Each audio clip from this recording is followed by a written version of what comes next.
வணக்கம் நண்பர்களே. This is Vijay Jayachandran. Test number 6ல யூனிட் 2 டிஸ்கஷன். இந்த 20 கொஸ்டின்ஸ் மொத்தமாக கொஸ்டின் நம்பர் 61 to 80 வரைக்கும் பார்க்க போகிறோம் இந்த டாப்பிக்கில். அண்ட் இது வந்து உங்களுக்கு குவாலிட்டி நீங்கள் வந்து ப்ரிலிம்ஸ் வரைக்கும் நீங்கள் கவர் பண்ணியிருப்பீங்க. இந்த பர்டிகுலராக தமிழ்நாடு அட்மினிஸ்ட்ரேஷன், டிஸ்ட்ரிக்ட் அட்மினிஸ்ட்ரேஷன், இந்த டாபிக்லாம் உங்களுக்கு புதுசு. ஸோ கிளாஸஸ் கவனிக்கிறது மட்டும் இல்லாமல் டெஸ்ட் அட்டன் பண்றப்போ அந்த டெஸ்ட்டையும் படிக்கிறதா யூஸ் பண்ணிக்குவோம். ஃபார் எக்ஸாம்பிள், நீங்க இந்த கொஸ்டின்ல 4 ஆப்ஷன்ஸ் இருக்கு அப்படின்னா எது ரைட் ஆப்ஷன் இல்லாம மீதி 3 ஆப்ஷன் ஏன் ராங், இதையும் படிச்சுக்கிட்டீங்க அப்படின்னா உங்களுக்கு எக்ஸாம்ஸ் கொஞ்சம் ஈஸியா இருக்கும். ஸோ ஃபார் எக்ஸாம்பிள் இந்த கொஸ்டின் பார்க்கலாம் வாங்க. Y was the royal commission on decentralisation significant for India's governance system? அதிகார பரவலாக்கம் தொடர்பான ராயல் கமிஷன் இந்தியாவின் ஆட்சி முறைக்கு ஏன் முக்கியத்துவம் வாய்ந்ததாக இருக்கிறது? இந்த மாதிரி ஒரு கொஸ்டின் கேட்குறாங்கன்னா அந்த 4 ஆப்ஷன்ஸ்ல ஒரு ஆப்ஷன் வரும்னு உங்களுக்கு தெரியும் இல்லையா? மற்ற ஆப்ஷனை டீகோட் பண்ணி அது ஏன் வராதுன்றதையும் தெரிஞ்சுக்கிட்டீங்கன்னா, ஸோ உங்க கிளாஸஸோட சேர்த்து அடிஷ்னலாக இந்த எல்லா கொஸ்டின்ஸையும் டீகோட் பண்ணி படிச்சீங்கன்னா உங்களுக்கு அந்த புது சிலபஸ் வந்து கொஞ்சம் ஈஸியா இருக்கும். ஸோ இதுக்கு ஆன்சர் வந்து சி தான். இந்த ஃபர்ஸ்ட் ஆப்ஷன் பாருங்க. It was first setup towards federal structure in India. ஆக்சுவலா ஃபெட்ரல் ஸ்ட்ரக்சர் அப்படின்னாலே கவர்மெண்ட் ஆஃப் இந்தியா ஆக்ட் 1935. அதே மாதிரி டயார்கி அப்படின்னாலே government of India act 1919. So இந்திய அரசியல் சட்டம் 1919 வந்து டயார்கி, இந்த பர்டிகுலரா வந்து இரட்டை ஆட்சி வந்து எங்க மென்ஷன் பண்ணியிருப்பாங்கன்னா கவர்மெண்ட் ஆஃப் இந்தியா ஆக்ட் 1919. அதே மாதிரி ஃபெடரலிசம், கூட்டாட்சி அப்படின்னு ஒரு வார்த்தை வந்தாலே அது எங்க மென்ஷன் ஆயிருக்குன்னா கவர்மெண்ட் ஆஃப் இந்தியா ஆக்ட் 1935. அதே மாதிரி ராயல் கமிஷன் வந்து சென்ட்ரலைசேஷன் கிடையாது. சென்ட்ரலைசேஷன்னா மத்திய அரசாங்கத்துக்கு, சென்ட்ரல் கவர்மெண்ட்டுக்கு அதிக அதிகாரம் கொடுக்கறது. அது சென்ட்ரல் கவர்மெண்ட். இந்த ராயல் கமிஷன் வந்து டீசென்ட்ரலைசேஷன் பத்தி தான் பேசியிருப்பாங்க. இது அப்படியே ஆப்போசிட்டா இருக்கு. டி ஆப்ஷன் வந்து அப்படியே ஆப்போசிட்டா இருக்கு. ஸோ டி ஆப்ஷன் தான் கரெக்டான answer. It focus on emphasising village self rule and local bodies. So கிராம ராஜ்யத்தோட சுயராஜ்யமும் மற்றும் உள்ளாட்சி அமைப்புகளும் மேம்படுத்துவதற்கான கவனம் செலுத்துற ஒரு பாலிசியை தான் ராயல் கமிஷன் மென்ஷன் பண்ணியிருப்பாங்க.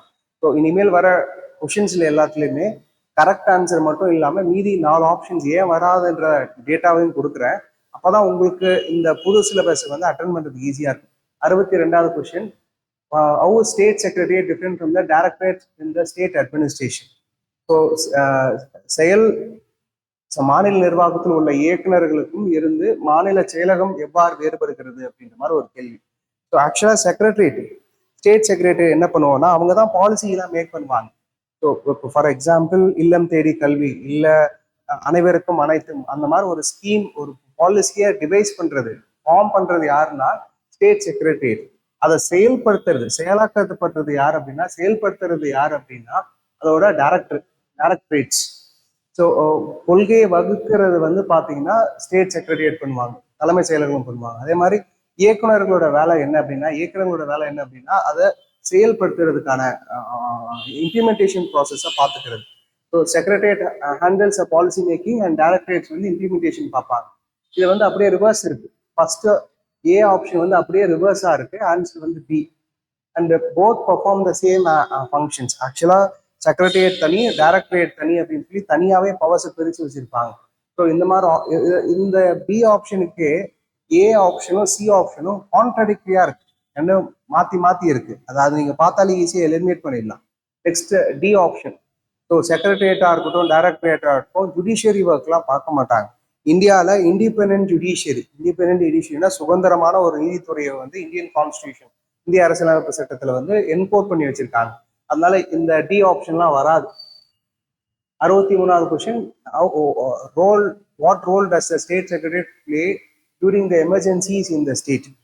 அவசர கால நிலைகள் இருக்கிற போது ஸ்டேட் செக்ரட்டரியேட் தலைமைச் செயலகத்தோட பொறுப்பு என்ன, வேலை என்ன அப்படின்ற மாதிரி கேட்குறாங்க.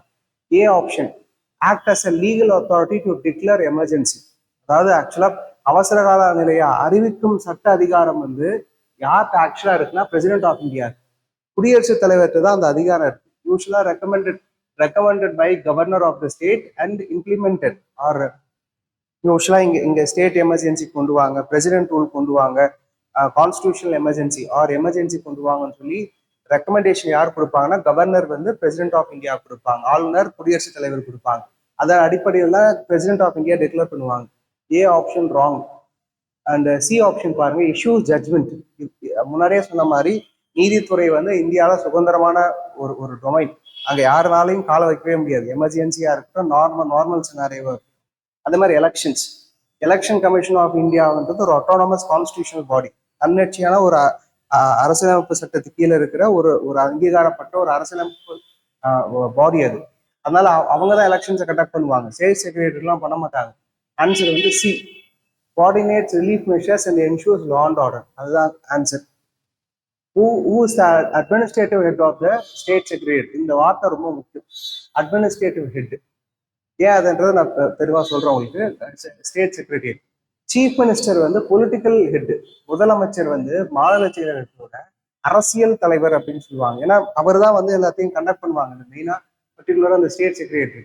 அதே மாதிரி கவர்னர் வந்து கான்ஸ்டிடியூஷனல் ஹெட், அரசியலமைப்பு சட்டத்தின் தலைவர் அப்படின்னு யாருன்னு பார்த்தீங்கன்னா கவர்னர் ஆஃப் த ஸ்டேட், ஆளுநர் சொல்லுவாங்க. சீஃப் செக்ரட்டரி தான் அட்மினிஸ்ட்ரேட்டிவ் ஹெட். ஸோ நிர்வாக தலைவர் யார் அப்படின்னா தலைமைச் செயலாளர். ஏன்னா இது சீஃப் மினிஸ்டர் வந்து பொலிட்டிக்கல் ஹெட், அரசியல் தலைவர். கவர்னர் வந்து கான்ஸ்டிடியூஷனல் ஹெட், அரசியலமைப்பத்தோட சார்ந்த ஒரு தலைவர். அதே மாதிரி பிரின்சிபல் செக்ரட்டரி வந்து சீஃப் செக்ரட்டரிக்கு ரிப்போர்ட் பண்ணுவாங்க. So secretary chief secretary, additional chief secretary and principal secretary, அதான் அந்த ஹைரார்கி. ஸோ ஆன்சர் வந்து இதுக்கு பி. ஆன்சர் வந்து பி. நெக்ஸ்ட் 65வது question. Which department is known as a nerve centre of the Tamil Nadu secretariat? நரம்பு மையம் சொல்லி எந்த துறையை பேர் வச்சிருப்பாங்கன்னு கேட்குறாங்க. ஆக்சுவலா இப்போ ஃபினான்ஸ் டிபார்ட்மெண்ட்டாக இருக்கட்டும், ஹோம் டிபார்ட்மெண்ட்டாக இருக்கட்டும், ரெவன்யூ டிபார்ட்மெண்ட்டாக இருக்கட்டும், இதெல்லாம் அது அந்த டிபார்ட்மெண்ட்டுக்கு ஏற்ற மாதிரி பிரைமரி ஃபங்க்ஷன்ஸ் இருக்கு. இப்போ ஹோம் டிபார்ட்மெண்ட் பார்த்தீங்கன்னா லா அண்ட் ஆர்டர், சட்டம் ஒழுங்கு மட்டும்தான் பார்த்துப்பாங்க. ரெவன்யூ டிபார்ட்மெண்ட் அதே மாதிரி தான், வருவாய்த்துறை வந்து அந்த வருவாய் சம்பந்தப்பட்ட விஷயங்களை மட்டும் பார்த்துப்பாங்க. ஸோ பொது நிர்வாகத்துறை, ஜென்ரல் அட்மினிஸ்ட்ரேஷன் டிபார்ட்மெண்ட், இதுதான் வந்து எல்லா டிபார்ட்மெண்ட்டையும் கோஆர்டினேட் பண்றது. Finance department, home department, revenue department and other education department சொல்லி எல்லா டிபார்ட்மெண்ட்டையும் கோஆர்டினேட் பண்றது வந்து இந்த C option, general administrative departments. ஏன்னா ஒவ்வொரு டிபார்ட்மெண்ட்டுக்கும் ஒரு பர்பஸ் இருக்கு. இந்த டிபார்ட்மெண்ட்டை தான் எல்லாத்தையுமே சேர்த்து மேனேஜ் பண்ற ஒரு டிபார்ட்மெண்ட். 66வது question. Which committee is generally headed by the chief secretary? So usually இந்த மாதிரி கொஸ்டின் கேட்பாங்க, எந்த கமிட்டிக்கு வந்து chief secretary, principal secretary or additional chief secretary இருக்காங்க அப்படின்ற மாதிரி. ஸோ கேபினெட் கமிட்டிக்கு வந்து actually headed by the chief minister of the state. முதலமைச்சர் தான் கேபினெட் செக்ரட்டரிக்கு வந்து தலைமை தாங்குவாங்க. இன்கேஸ் அவர் இல்லை அப்படின்னு வச்சுக்கோங்க, சீஃப் மினிஸ்டர் இல்லைன்னா ஏதாவது ஒரு சீனியர் மினிஸ்டர், ஹைரார்க்கில சீனியர் மினிஸ்டர் வந்து தலைமையா போடுவாங்க. ஸ்டேட் விஜிலன்ஸ் கமிஷன் வந்து ஒரு சீனியர் அபிஷியலை யூஸ்வலா லீடர்ஷிப் கண்ட்ரோல்ல கொண்டு வருவாங்க தலைமைக்கு. அதே மாதிரி பப்ளிக் அக்கௌண்ட் கமிட்டிக்கும் சீஃப் செக்ரட்டரிக்கும் சம்மந்தமே கிடையாது. பப்ளிக் அக்கௌண்ட் கமிட்டி இந்த மாதிரி நாடாளுமன்ற குழுவா இருக்கட்டும், சட்டமன்ற குழுவா இருக்கட்டும், இந்த குழுவை பொறுத்த வரைக்கும் எம்எல்ஏவா ஆர் எம்பிஆர், பார்லிமெண்ட்ல எம்பியா இருந்தால் மட்டும் தான் அந்த குழுவில் ஒரு உறுப்பினராக இருக்க முடியும். ஸோ இந்த public account committee was headed by the MLA, member of legislative assembly, சட்டமன்ற உறுப்பினரெல்லாம் இருக்க முடியும். சீஃப் செக்ரட்டரிக்கு அதுக்கு சம்மந்தம் கிடையாது. ஆன்சர் வந்து ஏ, திட்டக்குழு, மாநில திட்டக்குழு, ஸ்டேட் பிளானிங் கமிட்டி. 67வது கொஸ்டின். அசஸ் அண்ட் ரீசன், கூற்று காரணத்துக்கான கேள்வி இது. Chief secretary act as an advisor to the governor. ஆளுநருக்கு தலைமைச் செயலாளர் வந்து ஆலோசகராக இருப்பாங்க யூஸ்வலா எமர்ஜென்சி பீரியட்ல, நார்மல் டைம்லையும். அதே மாதிரி chief secretary provides legal advice and assist to the state judiciary. இந்த மாதிரி ஒரு ஆப்ஷன்லாம் கொடுக்க மாட்டாங்க. State judiciary is an independent judiciary, central, state, அது மாதிரி டிஸ்ட்ரிக்ட். சீஃப் செக்ரட்டரிக்கும் அவங்களுக்கும் ஒரு பெரிய கனெக்ஷன்ஸ் கிடையாது, ரோல் எதுவும் கிடையாது. ஆன்சர் இந்த ஸோ இதில் ஆர் வந்து ஃபால்ஸ். ஜுடிஷியரி எந்த இடத்துல வருதோ அது மோஸ்ட்லி 99% ராங்காக தான் இருக்கும். ஆர் வந்து ஃபால்ஸ், ஏ வந்து ட்ரூ, ஆர் வந்து ஃபால்ஸ். ஸோ இந்த மாதிரி இருக்க ஒரே ஆப்ஷன் சி மட்டும்தான். How is principal secretary different from the chief secretary? So principal செக்ரட்டரியும் சீஃப் செக்ரட்டரிக்கும் டிஃப்ரென்ஸ். ஆக்சுவலாக சீஃப் செக்ரட்டரி முதல்ல வந்து தலைமைச் செயலாளர், அதுக்கப்புறம் கீழே வந்து அடிஷனல் சீஃப் செக்ரட்டரி, ஸோ கூடுதல் தலைமைச் செயலாளர், அதுக்கப்புறம் பிரின்சிபல் செக்ரட்டரி. ஸோ இந்த ஆர்டர்ல தான் வரும். இந்த ஆர்டரை பேஸ் பண்ணி தான் அந்த கொஸ்டின் கேட்டிருக்காங்க. ஸோ முதன்மை செயலாளர் தலைமைச் செயலாளருக்கு எப்படி வேறுபடுகிறதுன்ற ஒரு கேள்வி. Principal secretary reports to the chief secretary, இந்த ஆன்சர் கரெக்ட். அதே மாதிரி principal secretary is senior to the chief secretary. Next principal secretary handles judicial matters. Judiciary எங்கெங்கெல்லாம் வருதோ அது எல்லாமே ராங். அதே மாதிரி பிரின்சிபல் செக்ரட்டரி சீனியர்லாம் கிடையாது, சீஃப் செக்ரட்டரி தான் senior. D option, principal secretary is elected by the legislature. எலெக்டர்லாம் கிடையாது, இதெல்லாம் appointed by the chief secretary of the state. Principal செக்ரட்டரின்றது சீனியர் மோஸ்ட் ஐஏஎஸ் ஆஃபீஸர், ஹைரார்கியில தேர்ட் கேட்டகரியில வருவாங்க. First chief secretary, additional chief secretary, அடுத்தது principal secretary. முதன்மை செயலாளர் வந்து இப்போ அந்த தேர்ட் கேட்டகரியில வருவாங்க. அவங்க லெஜிஸ்லேச்சரால எலெக்ட்லாம் பண்ண மாட்டாங்க. ஆன்சர் வந்து A. Identify the correct statement. Additional chief secretary is appointed to assist the chief secretary in managing multiple departments. இதுதான் யூஸ்வலா நான் கிளாஸஸ்லேயே சொல்லியிருப்பேன். சீஃப் செக்ரட்டரி கீழே நிறைய அடிஷ்னல் சீஃப் செக்ரட்டரிஸ் இருப்பாங்க. அண்ட் இது ஓவரால் கீழே ஒரு டிபார்ட்மெண்ட்டுக்கும் பிரின்சிபல் செக்ரட்டரிஸ் இருப்பாங்க. So first answer right. Additional chief secretary has authority to overrule decision made by the chief secretary. இந்த ஸ்டேட்மெண்ட்டை பார்த்தாலே உங்களுக்கு தெரியும் அது தப்பு அப்படின்ட்டு. ஏன்னா ஹைரார்கியில மேல இருக்கிற ஒரு ஒரு ஒரு லீடர் கீழே இருக்க ஒரு பர்சன், மேல இருக்கிற ஒரு பர்சனோட ஜட்மெண்ட்டை ஆர் ஆர்டர்ஸை ஓவர் ரைடே பண்ண முடியாது. And second option wrong. Second answer wrong. So only statement 1 is right. Which among the following statement is true regarding the chief secretary role?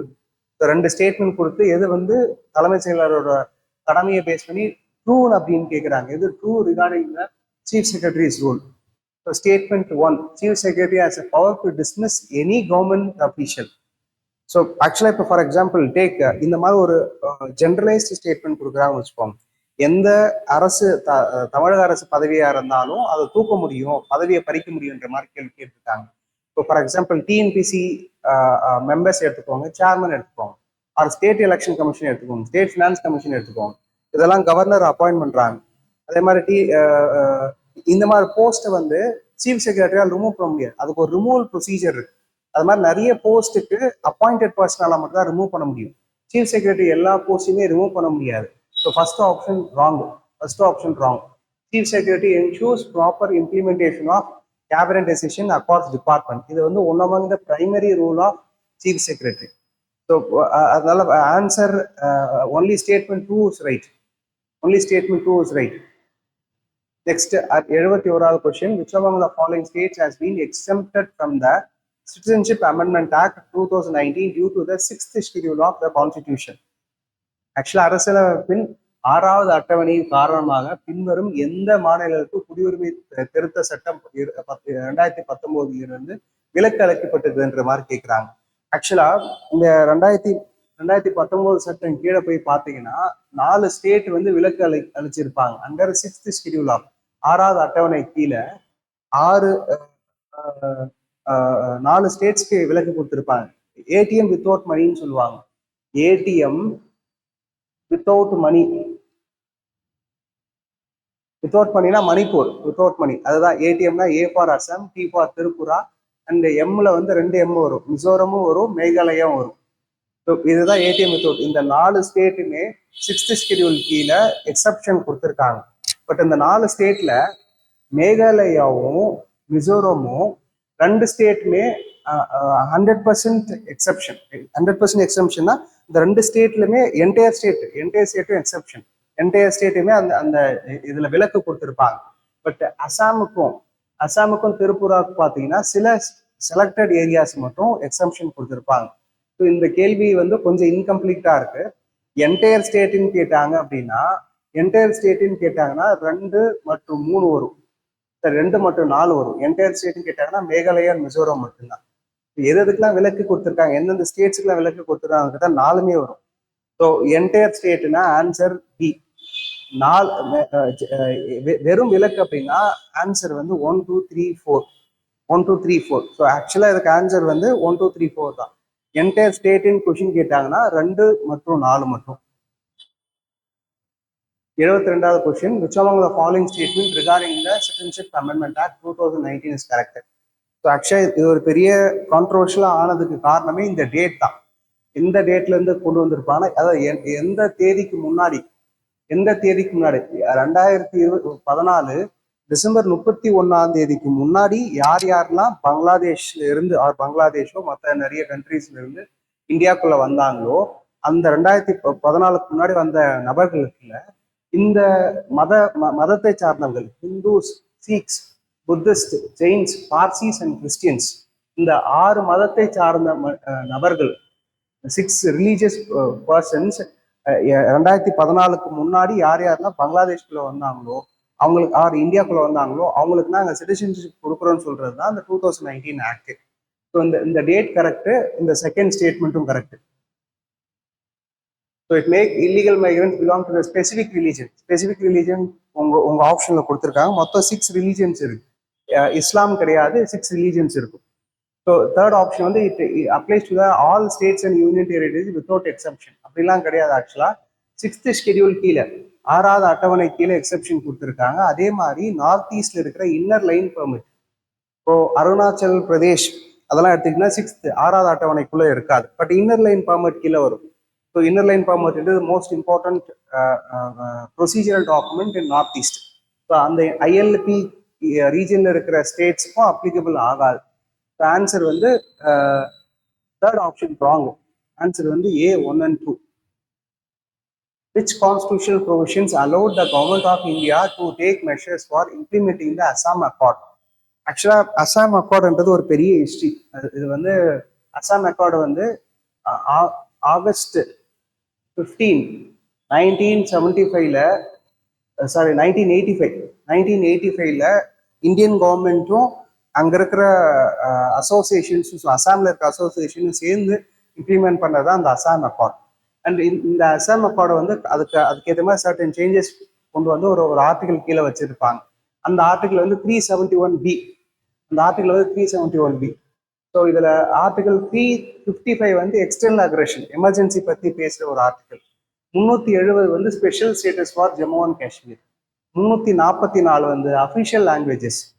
So இது ஒரு ஆர்டிகலும் ஒரு பர்பஸ் இருக்கு. 371B தான் அசாம் அக்கார்ட், பர்டிகுலரா அசாமுக்கு ஸ்பெஷல் ஸ்டேட்டஸ் கொடுத்த ஒரு article. Which among the following statement regarding the overseas citizen of India is correct? So இந்திய வெளிநாட்டு குடிமக்கள் தொடர்புக்கான பின்வரும் அறிக்கையில் எது சரியானது? இந்தியன் சிட்டிசன் தவிர வேற யாருக்குமே வந்து ஓட்டிங் ரைட்ஸ் மற்ற Overseas Indians are NRI holders இவங்களுக்கெல்லாம் சிட்டிசன்ஷிப் கொடுத்துருக்க மாட்டாங்க. இவங்களுக்கெல்லாம் ஓட்டிங் ரைட்ஸும் கொடுத்துருக்க மாட்டாங்க. அவங்களுக்கு சில எக்ஸப்ஷன்ஸ் மட்டும் கொடுத்துருப்பாங்க. For example life time visa, எப்போ வேணா வரலாம், எப்போ வேணா போகலாம் அப்படின்ற மாதிரி ஆப்ஷன்ஸ், சில ப்ரிவிலேஜஸ் மட்டும்தான் கொடுத்துருப்பாங்க. ஏன்னா 2001லேருந்து 2004 வரைக்கும் நிறைய மீட்டிங்ஸ் நடந்திருக்கும். அந்த மீட்டிங் பேஸ் பண்ணி வந்த Indian government measures. So OCA holders are not eligible to vote in the Indian election. So are eligible to vote in the Indian elections கொடுத்துருக்காங்க. அது wrong. Actually can hold constitutional post, Indian சிட்டிசனால மட்டும்தான் hold பண்ண முடியும், OCA ஹோல்டர்ஸால பண்ண முடியாது. So அடுத்தது வந்து OCA travel to India without a visa. இதெல்லாம் தான் அந்த எக்ஸப்ஷன்ஸ் கொடுத்தது OCA holders. Answer 3 only. Which among the following is an essential requirement for an applicant to acquire Indian citizenship by naturalization under Citizenship Act of 1955? So இந்த குடியுரிமை சட்டம் 1955 கீழ் இந்திய குடியுரிமையை பெறுவதற்கு விண்ணப்பதாரர்கள் அவசியமான தேவை எது அப்படின்னு. ஸோ யூஸ்வலா இந்த 12-5 வச்சு நிறைய இடத்துல குழப்பி விட்டுருப்பாங்க. இதே கொஸ்டின்ல நீங்க பாத்தீங்கன்னா தெரியும். 5 வருஷம் தான் அப்ளிகேஷன் போடுறாங்க அப்படின்னா அந்த அப்ளிகேஷன் போடுறதுக்கு முன்னாடி ஒரு வருஷம் இருந்திருக்கணும் அப்படின்ற மாதிரி ஒரு கண்டிஷன் போடுவாங்க.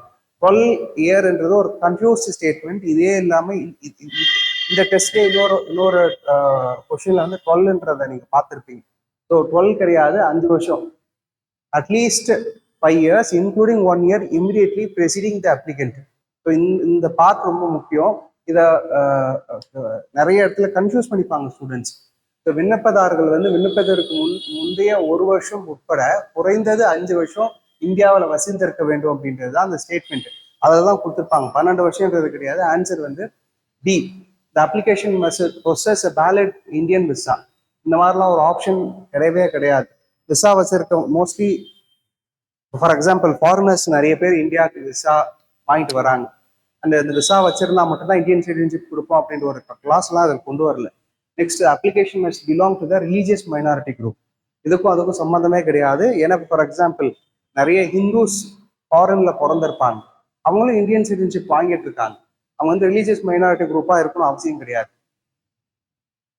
76th question. In which among the following cases is a person of Indian origin is eligible to apply for Indian citizenship under Article 8? So பின்வரும் எந்த நிகழ்வுகளில் இந்திய வம்சாவளி சேர்ந்த ஒருவர் சரத்து 8 கீழ் இந்திய குடிமக்களில் விண்ணப்பிக்க தகுதியுடையவர் அப்படின்ற மாதிரி கேள்வி கேட்டிருக்காங்க. The person born in India country that has a bilateral agreement with India. இந்த மாதிரி ஒரு ஆப்ஷன்லாம் எங்கேயுமே கொடுத்துருக்க மாட்டாங்க. அதாவது இந்தியா கூட மற்ற எந்த ஒரு நாடு வந்து நல் உருவல் கூறல் இருக்கோ அந்த கண்ட்ரி கூட தான் அந்த சிட்டிசன்ஷிப் கொடுக்க முடியும் அப்படின்ற மாதிரி ஆர்டிகல் 8 கீழே சிட்டிசன்ஷிப் கொடுக்க முடியும் அப்படின்ற மாதிரி சொல்லியிருக்காங்க. இந்த மாதிரி ஒரு கிளாஸே கிடையாது. The person has lived in India for less than 5 years.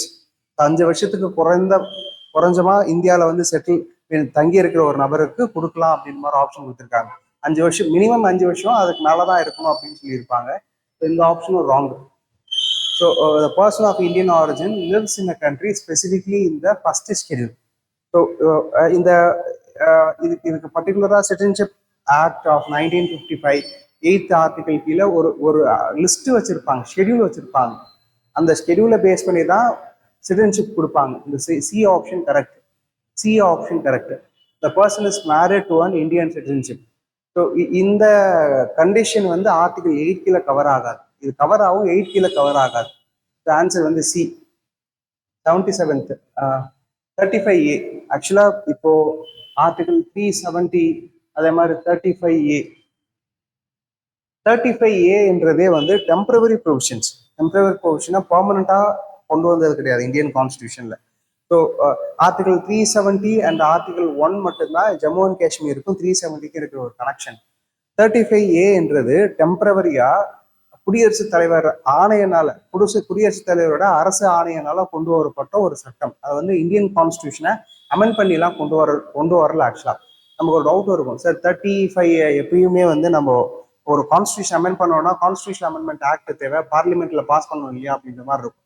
But article 370 கீழே ஒரு ஸ்பெஷல் ப்ரொவிஷன் இருக்கும். இந்தியாவோட குடியரசுத் தலைவர் வந்து ஜம்மு அண்ட் காஷ்மீரோட ஸ்பெஷல் ஸ்டேட்டஸ் கண்டிஷன் வச்சு குடியரசுத் தலைவரை வந்து அரசு ஆணையா கொண்டு வந்து சில சேஞ்சஸ் கொண்டு வரலாம்னு சொல்லியிருப்பாங்க. அதுக்கு கீழே குடியரசுத் தலைவர் கொண்டு வந்தது தான் அந்த 35A. இது வந்து பிரசிடென்டல் ஆர்டர், கான்ஸ்டியூஷன் அமெண்ட் பண்ணி கொண்டு வரல, பிரசிடென்டல் ஆர்டர் கொண்டு வந்திருப்பாங்க. ஸோ அதை வந்து இப்போ அபாலிஷ் பண்ணிட்டாங்க. 2019 அதை அபாலிஷ் பண்ணிட்டாங்க. இந்த கேள்வியை கேட்டதால அதுக்கான explanation. 78th question. Under Article 11 of Indian Constitution, Parliament of India has authority to make what? So ஆக்சுவலாக ஒரு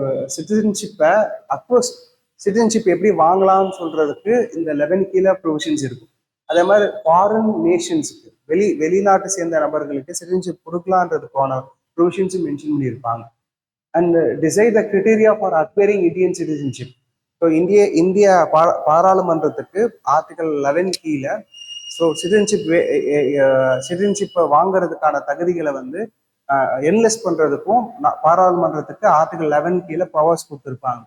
ஸோ ரிகார்டிங் த டெர்மினேஷன், சிட்டிசன்ஷிப்பை இழக்க வைக்கிறது, அதாவது குடிமை இழப்புன்றது யாரால பண்ண முடியும் அப்படின்னா அதுக்கு ஒரு நாடாளுமன்றம் ஒரு சட்டம் ஏற்றி அந்த சட்டத்து மூலம் தான் பண்ண முடியும். அது எதுல மென்ஷன் பண்ணியிருப்பாங்கன்னா சிட்டிசன்ஷிப் ஆக்ட் ஆஃப் 1955, குடியுரிமை சட்டம் 1995 கீழே வச்சுதான் இந்த டெர்மினேஷனை பண்ண முடியும். ஆர்டிகல் 11 கீழே மென்ஷன் ஆயிருக்காது. ஸோ ஆன்சர் வந்து இந்த 4th ஒன் ராங். அதனால 1, 2, 3 only. 79th question. Which among the following statements? So article 5 கீழே ஆர்டிகல் 5 கீழே என்ன மென்ஷன் பண்ணியிருப்பாங்கன்னா இந்தியா சுதந்திரம் வாங்குற டைம்ல இந்திய எல்லைக்குள்ள யாரெல்லாம் இருந்தாங்களோ அவங்களாம் இந்தியன் சிட்டிசன்ஸ் சொல்லியிருப்பாங்க. அதான் ஆர்டிகல் 5 கீழே மென்ஷன் ஆனது. The person who was born in India is a citizen of India even if their parents are foreign nations. இந்த மாதிரி ஒரு பொசிஷன்ஸ் கொடுத்துருக்க மாட்டாங்க. ஏன்னா இப்போ ஃபாரின் நேஷன்ஸ் இருக்காங்கன்னு வச்சுக்கோங்க. ஃபார் எக்ஸாம்பிள் சவுதி அரேபியாவோட அம்பாசிடர் அம்பாசிடர் வந்து இங்க ஒர்க் பண்ணிட்டு இருக்காரு. அவருக்கும் ஒரு ஒய்ஃப் வந்து சவுதி அரேபியாவோட சிட்டிசன்ஸ். அவங்களுக்கு இங்க குழந்தை பிறக்கு அப்படின்னா அந்த குழந்தை வந்து சவுதி அரேபியாவோட சிட்டிசன்ஷிப் தான் வாங்க முடியும், இந்தியன் சிட்டிசன்ஷிப் வாங்க முடியாது. அன்டில் அன்லெஸ் அவங்க அப்ளை பண்ணி வாங்கினா மட்டும் உண்டு. ஸோ ஆன்சர் வந்து இது second one wrong. The person was citizen of foreign country cannot acquire Indian citizenship. So ஒரு ஃபாரின் அந்நிய நாட்டு, அதாவது வெளிநாட்டு மக்கள் வந்து இந்தியன் சிட்டிசன்ஷிப் வாங்க முடியாதுன்னு சொல்லியிருக்காங்க. இதே ஒரு பிளண்டரான ஒரு ஸ்டேட்மெண்ட். ஸோ 3 டெலிமினேட் பண்ணீங்கன்னா இந்த 2 ஆப்ஷன், செகண்ட் ராங், ஆன்சர் வந்து A ஒன் ஒன்லி. 80வது கொஸ்டின். ஸோ இதில் செகண்ட் ஸ்டேட்மெண்ட் வந்து ரொம்ப பிளண்டரான ஒரு ஸ்டேட்மெண்ட். அதாவது பார்த்தோன்னே தப்புன்னு நினைக்கிற ஒரு ஸ்டேட்மெண்ட் தான் second statement. Consider following statements. So இதுக்கு கீழே person who is citizen of Pakistan cannot acquire Indian citizenship under any circumstances அப்படின்லாம் ஒரு ஆப்ஷன் கிடையாது. நிறைய பாகிஸ்தான் மெம்பர்ஸுக்கு இந்தியன் சிட்டிசன்ஷிப் கொடுத்துருக்காங்க. இந்தியா ஒரு ப்ரௌட் மூமெண்ட்டாகவே சில பேருக்கு கொடுத்துருக்காங்க. ஆன்சர் வந்து செகண்ட் வரவே வராது. செகண்ட் வராதுன்னு தெரிஞ்சாலே உங்களுக்கு ஆன்சர் கொண்டு வந்துடலாம். Answer one only. The person born outside India can acquire Indian citizenship by descent if either of their parents is an Indian citizen. So இந்தியாவிலேருந்து வெளியில பிறக்கிற குழந்தைகள் அவங்க அப்பா இல்லை அம்மா யாராவது ஒருத்தவங்க வந்து இந்தியன் சிட்டிசனாக இருந்தால் அதை சிட்டிசன்ஷிப் வாங்கலாம் அப்படின்ற மாதிரி சொல்லியிருக்காங்க. First option right.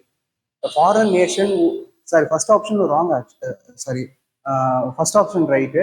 And third option, the foreign nation who has a resided in India for at least 12 years. Once again, இது வந்து 5 years தான், 12 years கிடையாது. ஸோ 5யும் 12யும் குழப்பிக்காதீங்க. இது மாதிரி கொஷின்ஸ் நிறைய சால்வ் பண்ணதான் உங்களுக்கு வந்து இந்த டாபிக்கோட டெப்த் அனாலிசிஸ் கிடைக்கும். ஸோ நெக்ஸ்ட் டெஸ்ட்ல பார்க்கலாம் நண்பர்களே. தேங்க்யூ.